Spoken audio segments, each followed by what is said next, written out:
একটি recipe share করব যেটাতে প্রচুর পরিমাণে আয়রন রয়েছে এবং শরীরের পক্ষে খুবই স্বাস্থ্যকর।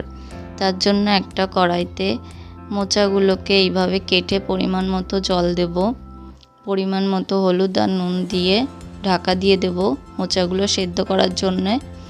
মোচাগুলো এবার সেদ্ধ হয়ে গেছে। এবার একটা কড়াইতে সরিষার তেল দেব। সরিষার তেল দিয়ে ডুমো ডুমো করে আলু কাটাগুলো দিয়ে দেব। পরিমাণ মতো হলুদ নুন দিয়ে আলুগুলোকে একটু লাল লাল করে ভেজে নামিয়ে দেব। নামিয়ে দেওয়ার পর ওই তেলের মধ্যে চিংড়ি মাছগুলোকে নুন হলুদ মাখিয়ে রেখেছিলাম সেগুলো দিয়ে দেব। কিছুক্ষণ ভেজে চিংড়ি মাছগুলোকেও তুলে নেব।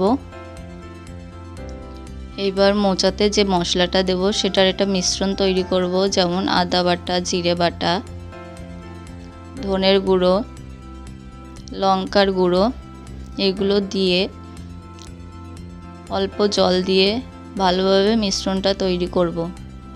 করার পর ওই সরিষার তেলের মধ্যে দুটো শুকনো লঙ্কা, তেজপাতা, কিছুটা গোটা জিরে ফোড়ন দেব।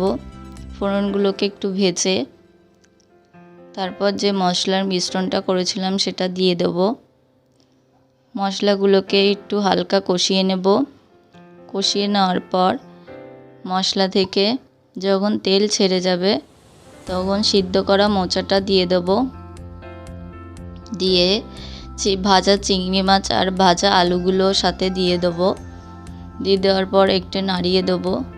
নাড়িয়ে দেওয়ার পর কিছুটা জল দেব, ঢেকে দেব যাতে চিংড়ি মাছ ও আলু সিদ্ধ হয়। এবার ঢাকনা খুলে পরিমাণ মতো চিনি দেব।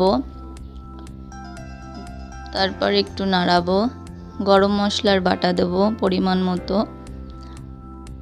একটু নাড়িয়ে একটা বাটিতে আটা গুলে দেব যাতে রেসিপিটা মাখো মাখো হয়। তারপর পরিমাণ মতো ঘি দিয়ে দেব নামানোর আগে। এবার একটু নাড়িয়ে আমার রেসিপিটা রেডি। চিংড়ি দিয়ে মোচার ঘন্ট। রেসিপিটা খুবই টেস্টি।